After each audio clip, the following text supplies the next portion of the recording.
Halo Science-Seekers, kembali berjumpa bersama saya Denny Darko. Tidak ada yang namanya misteri, yang ada adalah tanda-tanda yang kita semua coba untuk mengerti.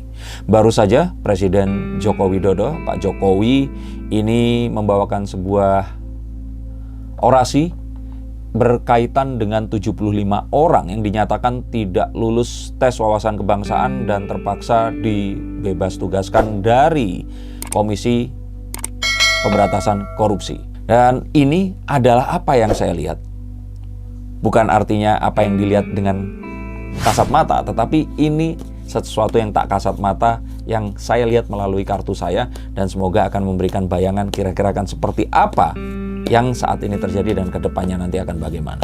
Oke, gak usah lama-lama, kita coba ambil satu kartu di sini. Nah, Presiden Jokowi di sini menunjukkan kesabarannya. Jadi dengan semua protes yang ada, dengan semua isu pelemahan KPK yang ada, dianggap pemerintah sudah mengintervensi kenetralan KPK dan sebagainya, dia hadir di sini untuk menunjukkan citranya sebagai seorang yang sabar, mengerti, dan berusaha untuk menjembatani dua perbedaan. Karena kartu Tempres ditunjukkan satu kakinya ada di darat, satu lagi di air. Dan dengan semua kesadarannya ini tadi, dia akhirnya mengatakan bahwa para orang-orang yang tidak lulus ini tadi dipersilahkan untuk mengambil kesempatan kedua, ikut pendidikan, dan diberikan satu fasilitas untuk bisa difasilitasi untuk bisa kembali lagi. Intinya seperti itu. Tapi kalau saya ngerasanya ini seperti good cop and bad cop. Jadi kayak ada satu orang yang terus kemudian melarang, dia kayak membolehkan seperti itu. Kenyataannya seperti apa kita akan tunggu nanti. Tetapi ini sebenarnya melahirkan banyak sekali hal-hal baru yang terus kemudian saya mungkin bisa saksikan di sini. Dan hal itu apa? Yuk kita lihat kartu berikutnya akan ada apa lagi. Kita akan lihat bahwa sebenarnya kesabaran dan kemampuan untuk bisa mengelola apapun yang muncul ini tadi adalah sebuah cara untuk menghadapi new style of democracy. Jadi kalau menurut saya, demokrasi di era globalisasi, digitalisasi ini pasti akan berbeda dengan, ya nggak usah lama-lama, mungkin 5 hingga 10 tahun yang lalu. Di era seperti sekarang di mana semua orang ini benar-benar bisa secara demokratis beropini. Istilahnya itu kalau boleh saya bilang, orang yang nggak sekolah sama orang yang sekolah tinggi itu kalau ngomong dan komen di sosial media itu hitungannya satu. Dan itu adalah sesuatu yang memusingkan, tapi itu adalah sesuatu yang terjadi saat ini. Kita nggak pernah tahu kalau yang komen ini ternyata adalah anak umur 14 tahun. Kita nggak pernah tahu kalau yang komen ini ternyata adalah seorang dosen ahli politik. Tapi semua dianggap sama karena ya di era seperti ini kesetaraan untuk berpendapat ini seakan-akan sesuatu yang harus dijunjung tinggi. Nah, dengan ini semua, maka saya pikir apa yang dilakukan oleh Pak Jokowi ini adalah sebuah tindakan untuk bisa memfasilitasi demokratisasi di era baru seperti sekarang ini tadi.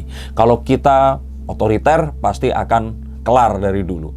Maksudnya kita itu kalau ternyata presiden ini otoriter, maka udah kelar dari dulu. Tapi kalau ternyata orang-orang ini dibiarkan saja, ya juga lebih kelar lagi. Ada satu teman kuliah saya bilang kalau orang-orang Indonesia ini sebenarnya aneh. Karena saat mereka ini berusaha untuk meminta hak mereka, mereka ini bersikap seolah-olah mereka ini adalah bangsa atau warga negara yang sosialis, di mana segala sesuatunya itu di-provide oleh negara. Tapi saat negara ingin memberikan apapun yang negara ingin berikan, dan mereka harus diatur, mereka ini nggak mau diatur, pengennya kayak orang-orang di negara liberal. Jadi ini sesuatu yang mungkin akan bisa sedikit menjembatani, di mana oh ya udah, biarkan saja itu kemarin diproses, tapi sekarang presiden akan ngomong bahwa oh ya nggak begitu kok. Jadi ini mungkin adalah salah satu jenis diplomatisasi baru, gaya baru yang akan kita lebih sering lihat dalam waktu mendatang.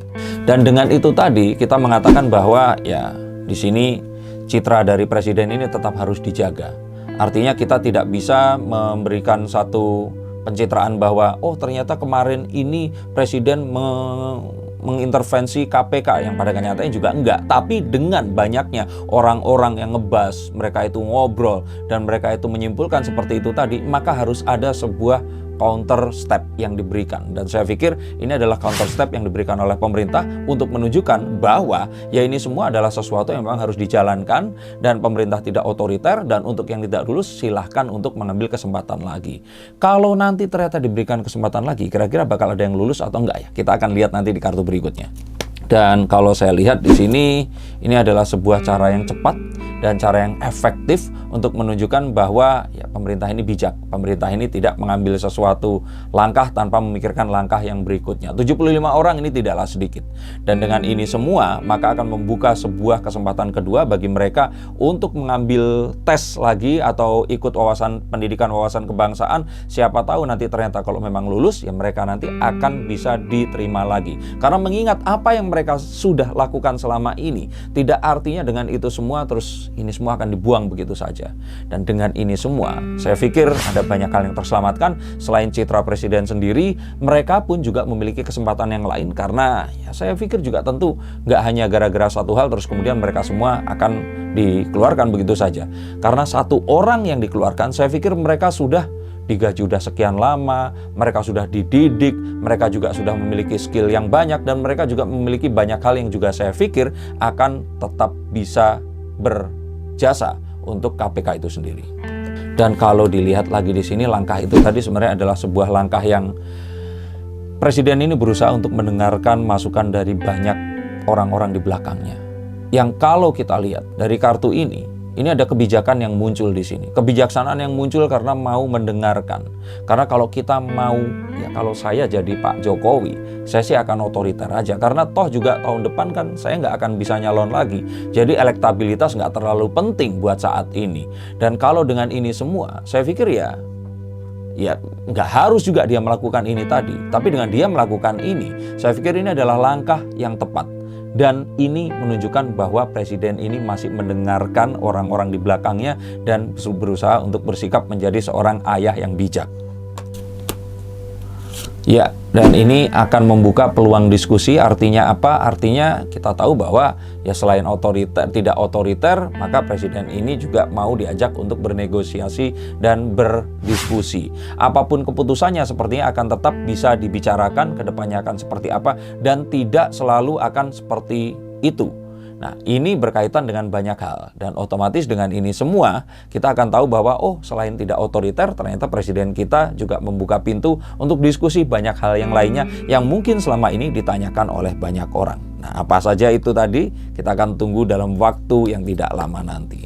Dan di sini kita lihat bahwa ternyata lembaga KPK ini adalah lembaga yang tertinggi. Dia langsung menjawab pada presiden, ada langsung di bawah presiden. Dengan kepedulian presiden ini, kita akan tahu bahwa artinya yang lain-lain pun masih tetap ada di bawah KPK.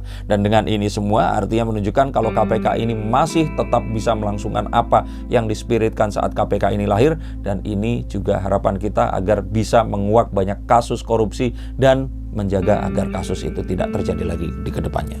Dan menjawab tadi, saya penasaran kira-kira orang-orang ini nanti akan semuanya ikut lagi atau tidak. Rupanya tidak, akan ada yang teralihkan oleh isu yang lain, beberapa akan ikut dan beberapa juga akan kembali. Ini saya lihat itu tadi. Tapi beberapa diantaranya juga akan sudah antipati dan pergi. Ada beberapa yang akan kembali menjabat lagi setelah mengikuti ya itu tadi persiapan untuk menuju tes wawasan kebangsaan yang berikutnya atau apapun itu. Tapi ada juga yang sudah antipati dan akan pergi. Kita akan buktikan nanti apakah ini efektif untuk membangun, untuk melahirkan KPK yang baru. Dan dengan semua semangat yang ada, kita akan lihat sepak terjang yang baru ini tadi akan bisa mengembalikan kejayaan bangsa Indonesia lebih baik dibandingkan yang sebelumnya. Kita langsung ke dua kartu yang terakhir. Saya ambil kartu pertama dan kartu yang kedua. Kita akan tahu bahwa sebenarnya orang-orang yang akhirnya tidak ikut ini adalah orang yang sudah antipati dan mereka sakit hati. Mereka tahu bahwa ini semua adalah permainan politik. Ya, kalaupun iya, ya namanya berbangsa dan bernegara, bukankah sebuah kehidupan politik juga. Tapi apapun tadi, saya pikir ini tetap menuju ke satu tujuan yang lebih baik yang akan kita harapkan nanti. Dan dengan ini tadi, kita berpikir bahwa orang-orang yang akan sakit hati nanti mungkin akan menyeberang ke oposisi, tapi kayaknya akan lama. Mungkin masih 2024 nanti. Walaupun dari sekarang udah ada yang mulai ya curi-curi pakai selendang ada bendera Palestina sama Indonesianya untuk menggait elektabilitas, tapi kita akan tahu perebutan kursi 2024 nanti mungkin sudah dimulai dari saat ini. Dan yang terakhir di sini yang ingin saya tunjukkan adalah nanti sepertinya KPK akan melakukan gebrakan baru. Sebelum akhir tahun akan terjadi sebuah penguakan besar-besaran. Sesuatu yang selama ini dinanti-nanti berkaitan dengan orang kuat dan pernah menjadi orang nomor 1 di Indonesia. Ini akan buat pertama kalinya tersentuh. Dan saat ini terjadi, akan terjadi sebuah the tower situation kalau boleh saya bilang. Dan dari sini kita akan tahu bahwa KPK memang memiliki niat serius, dan KPK yang baru ini tadi adalah KPK yang lebih bertaji. Kita akan tunggu tanggal mainnya nanti. Terima kasih untuk kalian semua yang sudah mengikuti hingga kartu yang ke-10. Terus saksikan konten dari saya, dan juga ada konten-konten yang lainnya yang harus kalian saksikan. Di video sebelum ini saya menceritakan apa yang terjadi di balik ketidaklulusan tes wawasan kebangsaan terhadap 75 anggota KPK yang saat ini coba untuk direkonsider oleh Presiden Jokowi, dan juga ada tentang bersatunya Gojek dan Tokopedia. Silahkan untuk nonton. Juga ada konten-konten yang lainnya yang nggak selalu artis dan nggak selalu tentang gosip di antara para selebritis. Silahkan, tapi untuk kalian yang ingin diramal langsung juga silahkan hubungi nomor di bawah ini, dan sampai jumpa di konten berikutnya. Salam.